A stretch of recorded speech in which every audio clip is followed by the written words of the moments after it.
nibo bambwiye ngo Yesu turamuzi ngo kandi cyane, ngo kandi turamwemera, ngo mugabo ntiyapfiriye mwebwe, ngo yapfiriye bande? W'Abisirayeli. Niko biri. Yesu ntiyapfiriye Abisirayeli gusa, yapfiriye twebwe twese, yapfiriye amahanga yose. Ibi turiko turasoma rero ntitangure kwiyumvira ngo ni bya bariya, ngo nibyo ngo Yesaya yabwiye abakiriya gihe, bibwirwa twebwe. Yesu nashimwe, ni twebwe yaziriye, ni wowe yaziriye.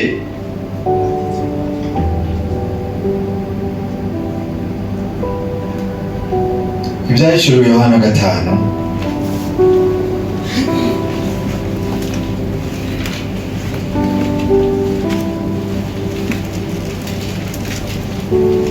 harabitubwira neza. Ibyahishuriwe hano igice cya 5 ku murongo wa mbere kugeza ku 9 no 10.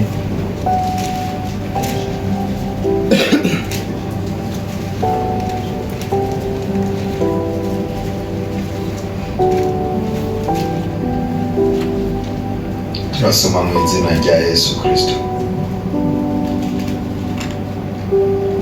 Mbona igitabo mu kuboko kw'iburyo kw'ibyagiye kuri ya ntebe, cyanditse imbere n'inyuma, kidombagije kudushashara ndwi, tukimatanije, tudomye mw'ikimenyetso. Mbona umumarayika w'impomezi nyinshi asemereza ijwi rirenga ati, ninde bibereye ko azingurura kijya gitabo ngo amene ibikimatanije? Ntihagira uwo mu ijuru cyangwa uwo mu isi cyangwa uw'ikuzimu ashobora kuzingurura icyo gitabo cyangwa kukiraba. Nanjye ndizwa cyane nuko hatabonetse ubereye kuzingurura icyo gitabo cyangwa kukiraba. Umwe muri ba bakuru arambarira ati, ntacyo urira, intambo yo mu muryango wa Yuda, umunago wo ku gishyitsi cya Dawidi yaranesheje, ngo azingurure igitabo amenye ibikimatanije ndwi. Mbona hagati ya ntebe na bya binyabugingo bine no hagati y'aba bakuru umwagazi w'intama ahagaze asa n'uwishwe, afise amahembe ndwi n'amaso ndwi, nibyo mpwemu ndwi z'Imana zatumwe kwama zija mu isi yose. Araza agikura mu kuboko kw'iburyo kw'ibyagiye kuri ya ntebe. Amaze kwabira icyo gitabo, bya binyabugingo bine na ba bakuru 24 baca bikubita imbere y'uwo mwagazi, bafise inanga bose n'inzavya z'izahabu zuzuye imibavu niyo gusenga kw'abera. Baririmba indirimbo nsha bati, birakubereye kwabira igitabo no kumena ibikimatanije, kuko wishwe ugacungurira Imana abo mu miryango yose no mu ndimi zose no mu moko yose no mu mahanga yose, ubacunguje amaraso yawe, ukabahindura ubwami bw'Imana yacu no kuba abaherezi bayo, kandi bazoba abami mu isi. Amen. Birakubereye, birakubereye, birakubereye Yesu, uberewe n'amashimwe. Birakubereye, birakubereye, birakubereye Yesu, uberewe n'amashimwe. We waducunguye, birakubereye, birakubereye Yesu, uberewe n'amashimwe.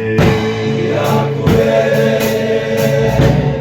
birakubereye, birakubereye Yesu, uberewe n'amashimwe. Uwundi muntu umwe adusomere ibyahishuriwe Yohana igice c'indwi umurongo w'9 arageza ku w'17 mu majambo atari make arihangana. Wari hafi.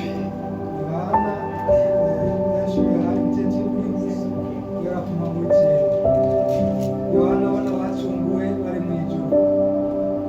Hanyuma y'ibyo mbona ishengero ryinshi. Yohana abona abacunguwe bari mu ijuru. Hanyuma y'ibyo mbona ishengero ryinshi atawoshobora kuriharura, bo mu mahanga yose n'imiryango yose n'amoko yose n'indimi zose bahagaze imbere y'iyo ntebe n'imbere y'umwagazi w'intama bambaye imvune zera bari n'amashami y'ibigazi mu minwe basemerera n'ijwi rirenga batagakiza n'ak'Imana yacu ibyagiye kuri irya ntebe n'ak'umwagazi w'intama. Abamarayika bose bari bahagaze bakikije ino ntebe, bakikije na ba bakuru na bya binyabugingo bikubita hasi bubamye imbere y'intebe basenga Imana bati amen. Umugisha no guhimbazwa n'ubwenge n'ishimwe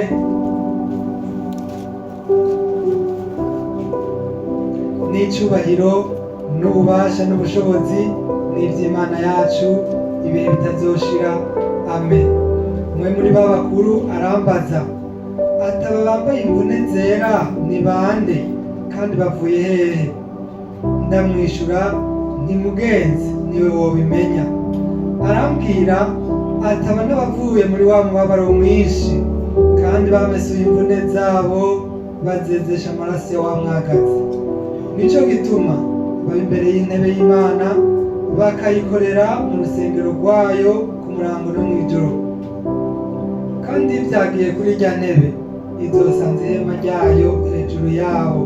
Ntibazoba bakigira inzara ukundi kandi ntibazoba bakigira inyota ukundi kandi izuba ntirizobarabika canke indugumba yose, kuko wa mwagazi ari hagati ahanganye n'iyo ntebe azobaragira kandi azobashora ku masoko y'amazi y'ubugingo, kandi Imana izohanagura amosozi yose ku maso yabo amen. Basomye amajambo menshi ariko nk'uko navuze sinsigura byinshi, urumva ko amajambo ubwayo ariko arasigurana. Nariko mvuga ibyo wambwiye yuko Yesu ngo atapfiriye twebwe twese, yapfiriye abahehe hariya muri Israeli. Hari n'abandi bo mu rindi dini ntarinze kuvuga, ikigwanisho cyabo bafise ni ibyahishuriwe Yohana igice c'indwi ku murongo wa mbere kugeza ku 8.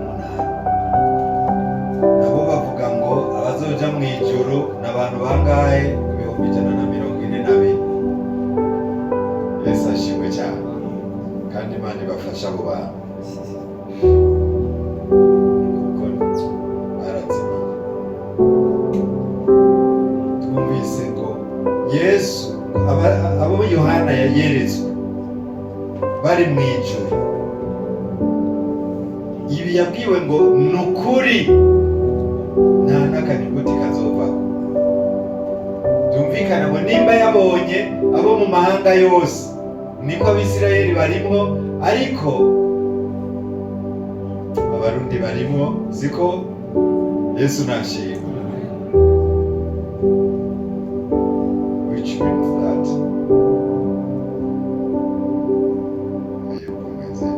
Bwana Yesu asifiwe. Reka tubandanye mu rurimi rwacu mbe yagiye. Abasigaye twese turabarundi n'Abanyarwanda twumva ururimi rwacu. Haleluya. Mvuge rero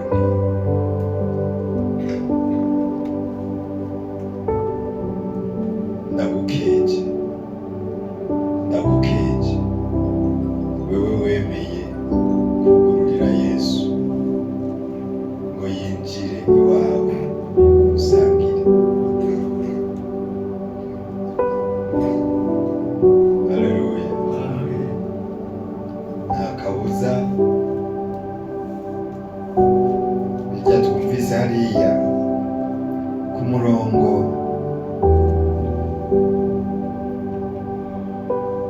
wa 16 ngo ntibazoba bakigira inzara ukundi kandi ntibazoba bakigira inyota ukundi kandi izuba ntirizobarabika cyangwa indugumba yose, kuko wa mwagazi ari we nde?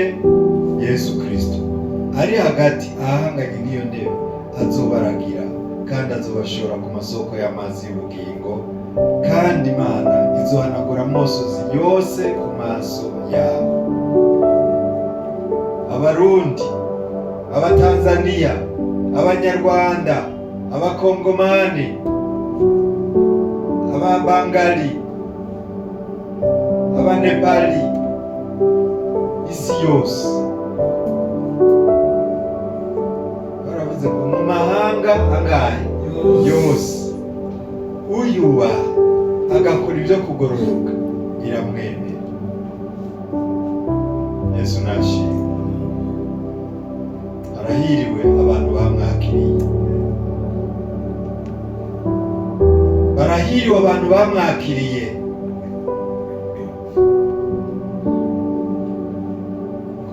Yabahaye ububasha bwo gucika abana b'Imana, nibo bizeye izina ryiwe.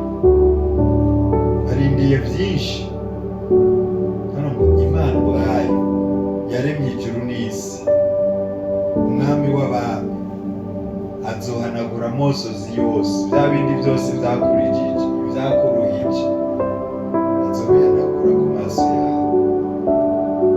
Uzokwama mu munezero utagira kungana kandi utagira iherezo. Ariko ko yaje atuzaniye imbabazi, niko bose bamwakiriye. Ijambo ry'Imana riratubwira ngo yaje mu biwe, ariko abiwe ntibamwakiriye. Mbega mu Burundi ni bose bamwakiriye? Mu Rwanda mumenyera ari bose bamwakiriye? Hano urabona ibyo tuzi, sibyo bubatse. Mugabo ndashima Imana, turabona nahoze ninjirira imbere y'uko tugorora hano. Ku mugoroba nahuye n'Abapakisitani, Abarabu bakijijwe, nabo basenga Imana. Yesu nashimwe. Biriko biraza, biriko biraza, biriko biraza. Dukomeze gusenga Imana. Yaje mu biwe, ariko abiwe ntibamwakiriye. Rero abaye amahanga yose yaje gucungura, ariko ntibamuzi. Babwirwa ibinyoma kuri we. Babwirwa ngo umwe Isa bin Mariya yari umuhanuzi, nibyo turamwemera, mugabo ni w'agace ka hariya yavukiye muri ba bandi hariya. Imana idufashe cyane. Ariko ndizera ntakekeranya ko azobandanya kwiyereka abantu, azobandanya kwiyereka bataramumenya, bamumenye bazobimenya ko yaje kubacungura. Yesu nashimwe. Imana irafise inzira, wewe komeza gusenga. Hari igihe izoca muri wewe, ntuzovyange. Yesu nashimwe. Ntawuzi icyatumye uza. Yego kurondera idiramu, ariko kandi biragomba nuko uyikorera ubutumwa bwiza bugashika no mu bahindi. Narashimye cyane uriya mwene data cyangwa ba bene data baje kutugendera, harimo umwe yagarutse uno munsi, bazananye na mwene data avuga ururimi rw'iwabo. Yesu nashimwe. Ntugira ngo niyo yavukiye, yewe niyo wavukiye, siyo yavukiye, nawe wokwiga ukarumenya. Yesu nashimwe. Twoziga tukazimenya, Ikirundo tukakimenya, Icyarabu tukakimenya. Ibuka mu minsi yeze tugiye kuri Reba, yagenza numva umwe muri twebwe atanguye kuvuga Icyarabu, hasi baca babandanya mu Cyarabu, turinda dutaha. Umwe muri twebwe tubana mu cyumba. Imana idufashe. Yesu nashimwe. Wewe gurura umutima wawe, kandi ugire umwete wo kwiga neza indimi. Benshi biyumvira ngo kontara yanjye irihe. Imana idufashe. Iyo ni handicap ikomeye cyane. ariko si handikawe kugira ngo ugombye kuguma aho bazokwirukana,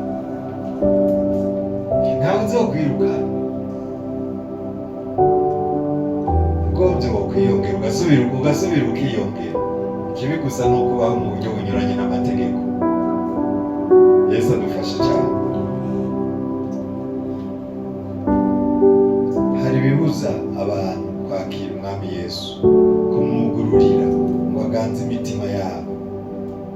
Byinshi muri byo nasanze ari ibintu aho kwita umunezero w'akanya gato, ibintu by'ibihimbaro by'akanya isasi, ibyaha,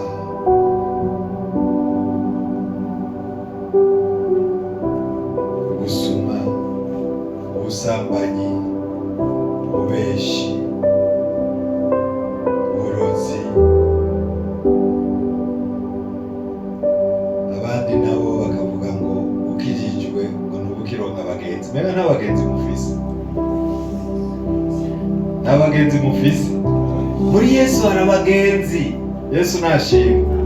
Harimo umugenzi mukuru adahemuka yitwa Yesu Kristo.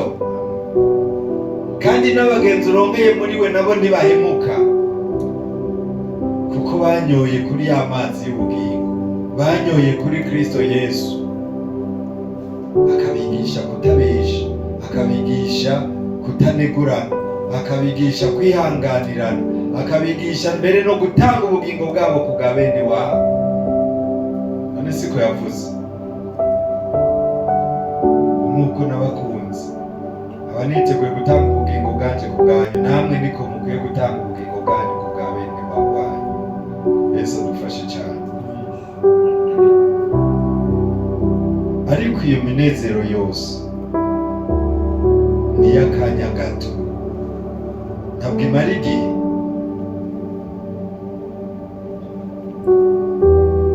Iherezo ryabyo reka turirane. Ibyashuriwe hano 20 ku murongo wa 11.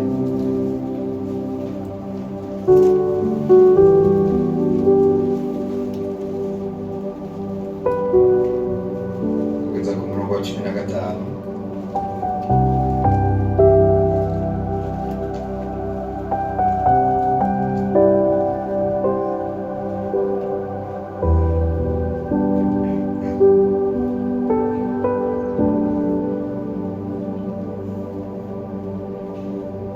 Turasoma mu izina rya Yesu Kristo. Mbona intebe niniya yera, mbona n'iyivyagiye ko ijuru n'isi bihunga mu nyonga hayo, aho vyahora ntihaba hakiboneka. Mbona abapfuye, abahambaye n'aboroshe bahagaze imbere y'iyo ntebe. Ibitabo birazingururwa, kandi ikindi gitabo kirazingururwa, nico gitabo c'ubugingo. Abapfuye bacirwa imanza z'ivyanditswe muri ivyo bitabo zikwiranye n'ivyo bakoze. Ikiyaga kigarukana abapfuye bo muri cyo, urupfu n'ikuzimu bigarukana abapfuye bo muri byo, bacirwa imanza zikwiranye n'ibyo umuntu wese yakoze. Urupfu na kuzimu batererwa muri cya kiyaga cyaka umuriro. Icyo kiyaga cyaka umuriro nicyo rupfu rwa kabiri. Kandi umuntu wese atabonetse ko yanditswe muri cya gitabo cy'ubugingo atererwa muri icyo kiyaga cyaka umuriro. 21 ku murongo wa mbere. Mbona ijuru rishya n'isi nshya, kuko ijuru rya mbere n'isi ya mbere byari byagiye, n'ikiyaga nticyari kikiriho. Mbona umurwa wera Yerusalemu musha wururu kuva mu ijuru ku Mana, witeguwe nk'uko umugeni ashazishwa umugabo wiwe. Numva ijwi rirenga rivuye kuri ya ntebe, riteye ihema ry'Imana riri kumwe n'abantu, kandi izogerera muri bo, nabo bazoba abantu bayo, kandi Imana ubwayo izobana nabo, izoba Imana yabo. Wumva ingene abamwakiriye bazomererwa, izohanagura amosozi yose ku maso yabo, kandi urupfu ntiruzoba rukiriho, kandi amaborogo no gutaka n'uburibwe ntibizoba bikiriho, kuko ibya mbere bishize. Yivyagira kuri ya ntebe iravuga iti, raba byose ndabihindura bisha, kandi itandika, kuko ayo majambo ari ayo kwizerwa n'ay'ukuri. Kandi irambarira iti, karabaye. ndi Alufa na Omega, itanguriro n'iherezo. Ufise inyota nzomuha kunywa ku isoko y'amazi y'ubugingo ku buntu. Unesha azoragwa ivyo, nanje nzoba Imana yiwe, nawe azoba umwana wanje. Abatemeye kwakira, abatemeye kugurura Umwami Yesu ngo yinjire basangire nawe, nabo nguru urubarindiriye.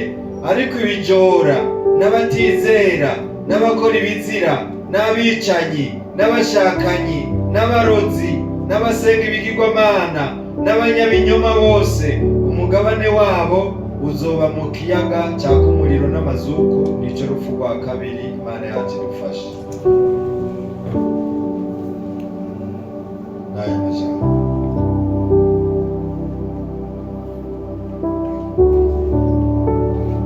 igiki cyakubujije kumwakira. Abo bari muri ibi twumvise,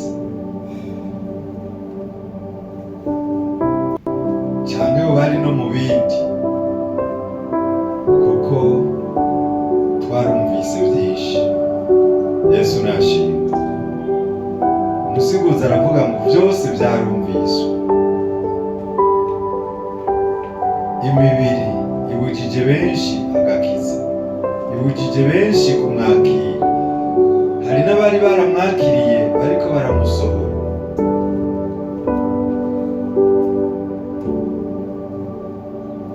Haba mu byifuzo, haba mu bunebwe, kudasenga. Kubaririmbyi yavuze ngo umuntu adasenga yamana ibyaha vyiwe. None uzobiturwa gute nande udasenga? Wari kubigutura umugiye kure. Bibiri yacu ikatubwira ngo heraho urakenye, none aka kanota uronse ukabongera ugatambe nk'icyacu.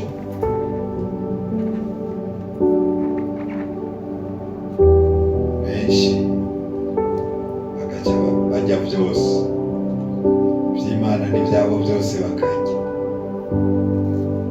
Hari aho byanditswe ntibyagiye uko. Uzosanga bimwe twita bito byafutishije amazina yacu mu gitabo cy'ubugingo. Mbese ngo umuntu wese azosanga izina ryiwe ritanditswe, umugabane wiwe ni hehe? Mu kiyaga cyaka umuriro n'amazuku, urupfu rwa kabiri. Kandi ikibabaje si urupfu rusanzwe, ni urupfu rw'ibihe ngo bazokwama bababazwa ibihe bidashira. Ntibazopfa ngo bahere, ntibazobabazwa ngo bigire iherezo, ni kugeza ibihe bidashira. Ariko abamwakiriye nabo bazoba mu munezero w'ibihe bidashira. Aho niho muzosubira kumenya yuko hari itandukaniro hagati y'abubaha Imana n'abatayubaha, hagati y'abayikorera n'abatayikorera. Imana idufashe cyane. Uriye woba wifuza kugururira Yesu urugi rw'umutima wawe ngo yinjire muri wewe, musangire, akubere umwami n'umukiza, akubere umurongozi. Kuko aravuga ngo ni jewe nzira n'ukuri n'ubugingo, ntawe ushika kuri data na mujana. Ukaba uriho turaguhaye kazi.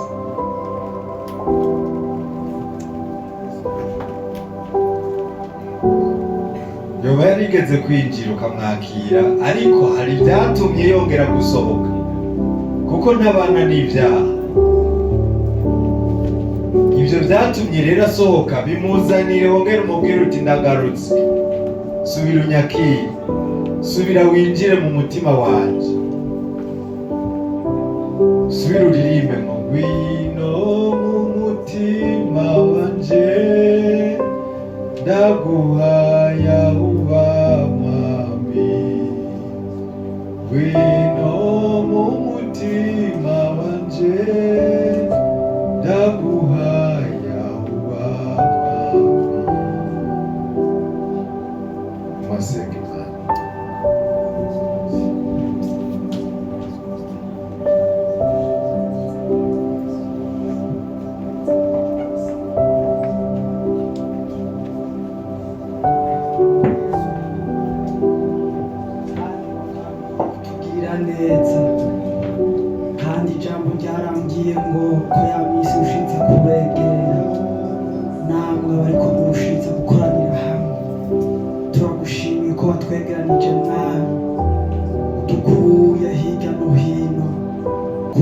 twumve aya majambo turiko turumva.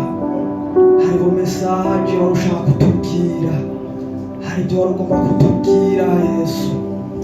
Wabwira Mose ngo nkaniriza abantu banje baze ndabacurira amajambo bige kunyubaha, kubera ko wari ugomba kuba ubwoko witoranirije, abantu wakuye mu isi ukabiyegereza. Nibyo wari ushaka, natwe watwegeranije. Rero hari amamesaje wari ugomba kutubwira, wari kuravuga muri twebwe, wari kuratwibutsa Yesu umunyamibabaro, twari ko twibuka Yesu umwana w'Imana. Muri Bibiliya haratubwira ba Yesu benshi, ariko twari ko twibuka uyu Yesu wapfuye akazuka, umwe yaja ku musaraba.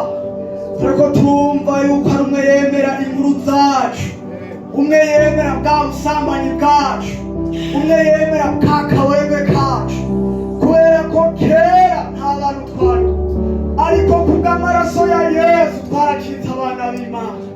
Twari abantu bari kure, nta byizigiro by'amasezerano twari dufite, ariko kubera uyu Yesu twaregereye hafi. Ubu turi abana b'Imana, ubu turi abanyamasezerano. Aha twebwe naho turi hano turyamanye isezerano, turyamanye isezerano ku munsi umwe tuzoja mu ijuru. Naho tuna turi mu kiyende, naho tuna turi mu kazi kameze gute, umunsi umwe tuzoja mu ijuru. Amen. Umunsi umwe tuzoja mu ijuru. Umuririmbyi yaririmbye ngo umunsi umwe muzogenda bambure, ngo bazongera ngo nagiye kuvoma, ngo bazongera ngo nagiye gusenya, ariko inzambi izoba yavuze tuzoba twagiye iwacu mu ijuru. Twariko tuributwa uyu Yesu rero, uyu munyamibabaro, uyemeye kubabara ku bwacu. Niyo majambo y'Imana yarakwiye kwibuka mu gihe cya Pasika gusa, twari dukwiye kuyama twibuka ibihe byose, ko hari umuntu yemeye kubabara ku bwacu, ko hari umuntu yemeye gupfa ku bwacu, ko hari umuntu yemeye gusiga umubiri w'Umwana mu ijuru, akemera akaza mu isi. Ntiyaraje gukora proje ngaha, ntiyaraje kurondera icyubahiro, ariko yaraje kurondera imitima yacu.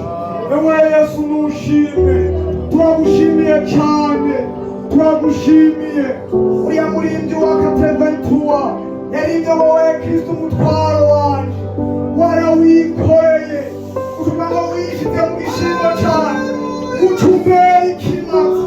Amen. Icyagurira kiravuga ngo urupfu n'umuvumo, ibyo byari mu gikombe cyane, ariko muturabifata urabyirambuza ku bwanje, ngo maze muturansubirizamo umugisha mu gishingo cy'abamurazi. Ewe Yesu nushimwe, nushimwe uragahezagirwa.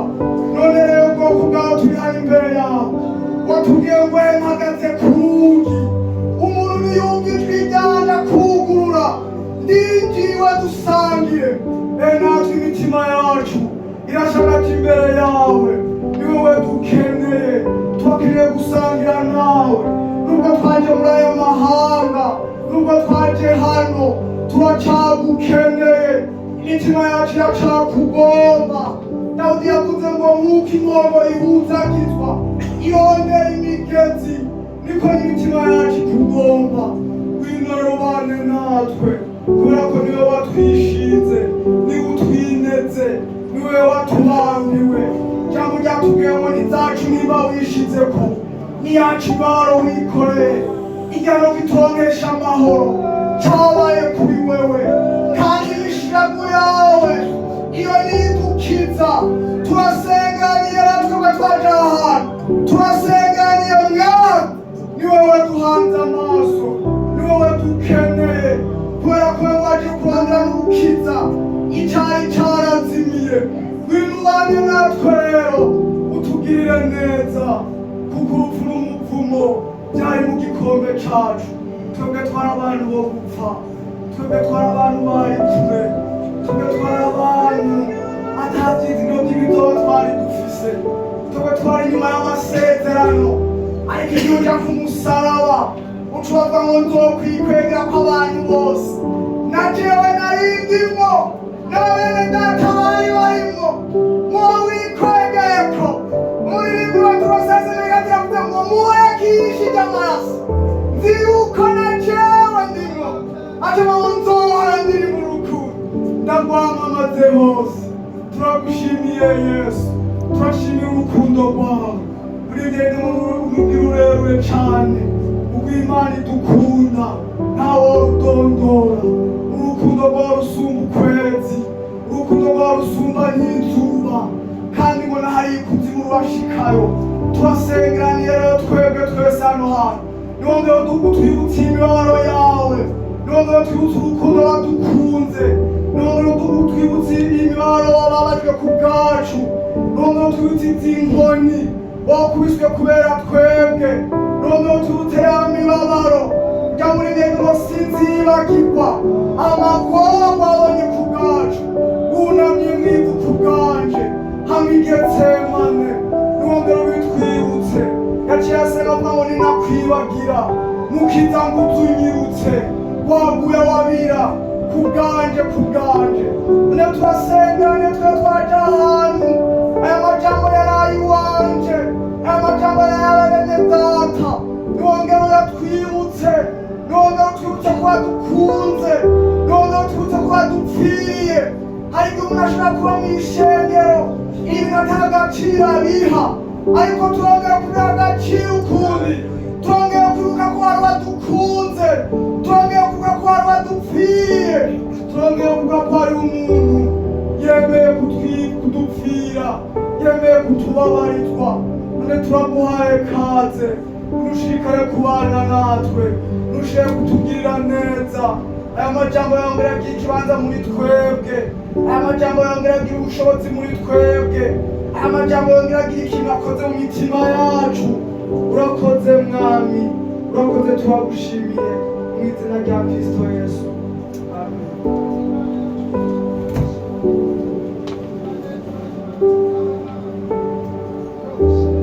Ingene watugiriye neza, turagushimiye ingene Yesu Kristo witanze ku musaraba ukamanikwa isanzure kugira cyane bene data turonke ubugingo.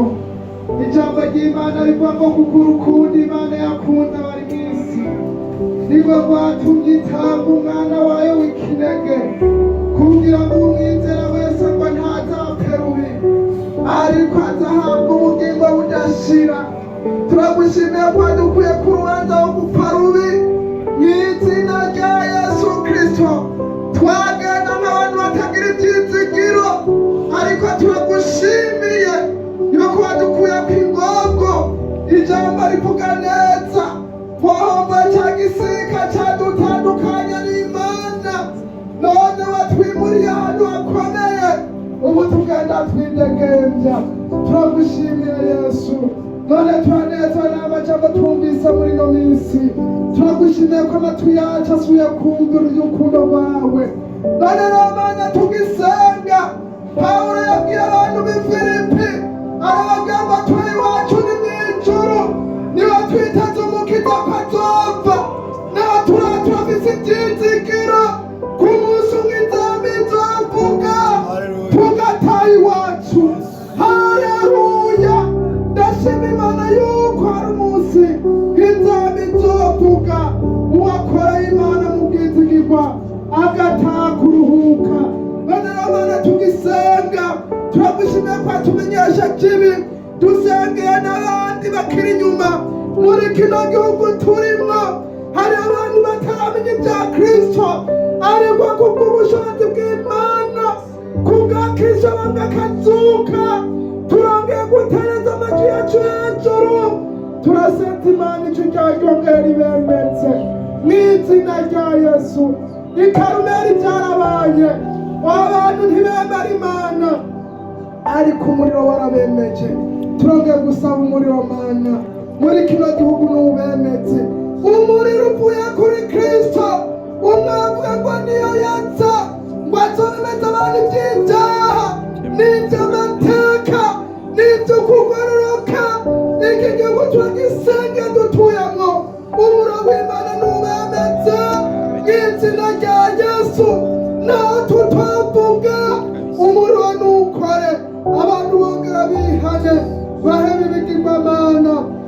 ibyizigaro turindira hano hantu mana uduha ibyizigaro kuzashika mu bwami umuririmbyi yavuze neza mu izina rya Yesu ngo mukiza narapfanye nawe kuko wampfiriye.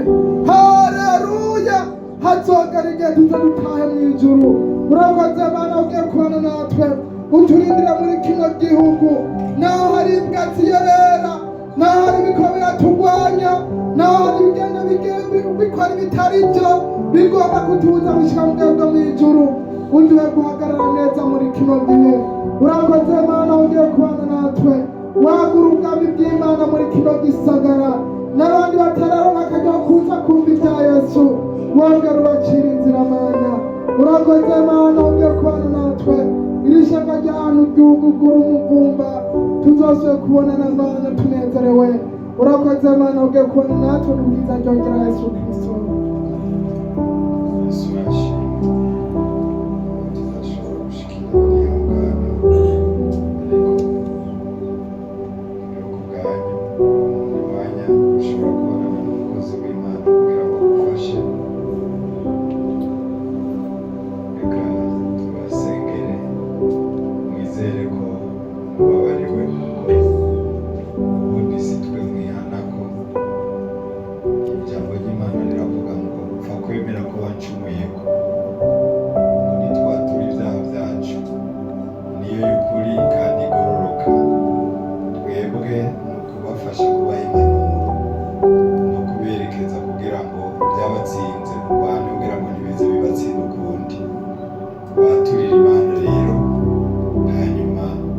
Byagutsinze ntuzu bisubiremo ukundi, mwiyegereze Imana nayo izobegera.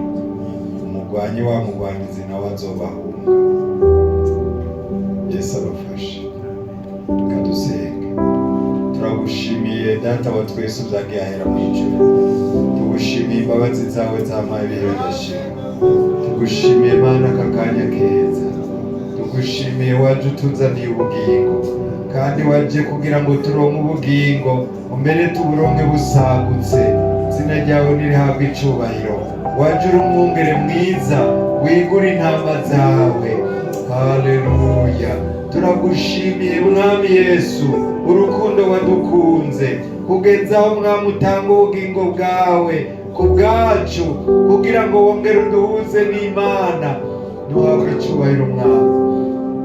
None rero baraba bene data baciye bugufi imbere y'inyonga zawe.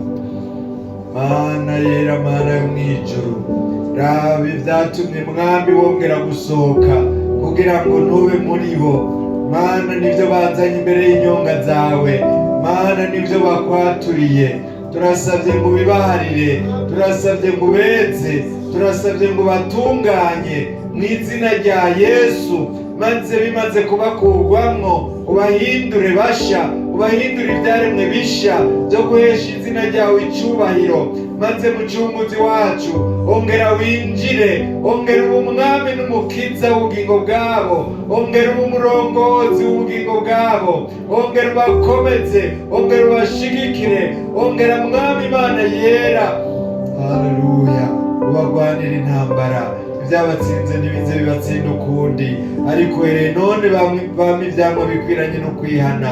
Urakoze mucunguzi, nabo bazobe muri wa mugabane w'abandi twumvise, bazokwicarana nawe ku ntebe y'ubwami nk'uko nawe wanesheje ukicarana na data ku ntebe yiwe. Bazokwama bakorera Imana mu rusengero rwayo, bazohanagurwa amosozi yose ku maso yabo. Urazoba ukoze mucunguzi, kandi turagushimiye kubakiriye, turagushimiye kubahariye.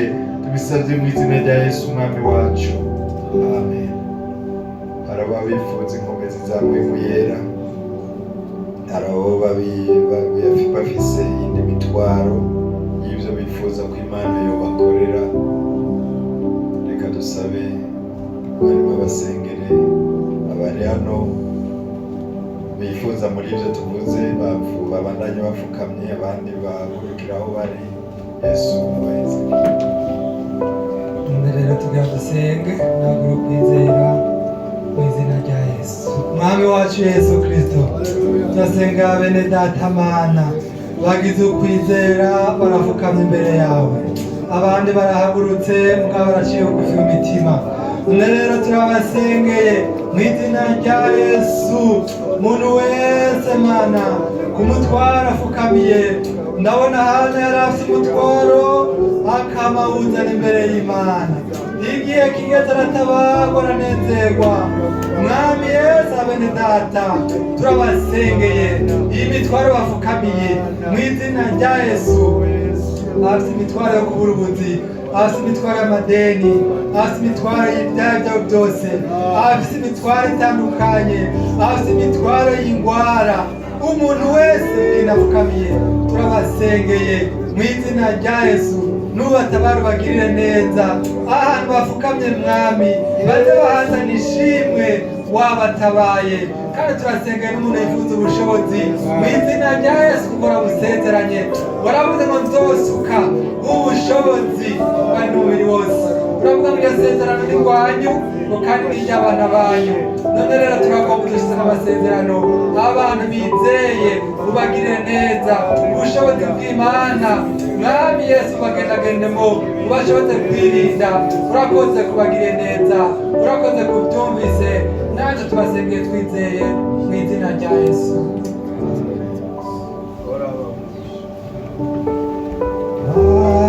Araronse ubushobozi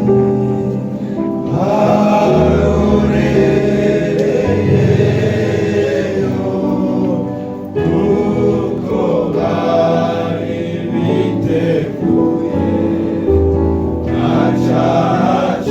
acarimo. Mwami Yesu amituma nona ingomezi zamwe umubatizo ubatize wese. Nuko rero nanjye kiratera yihuta, turashimira Imana ku majambo y'Imana twumvise, kandi turashimira Imana ingene yabanye nawe tukaza kumva amajambo yayo.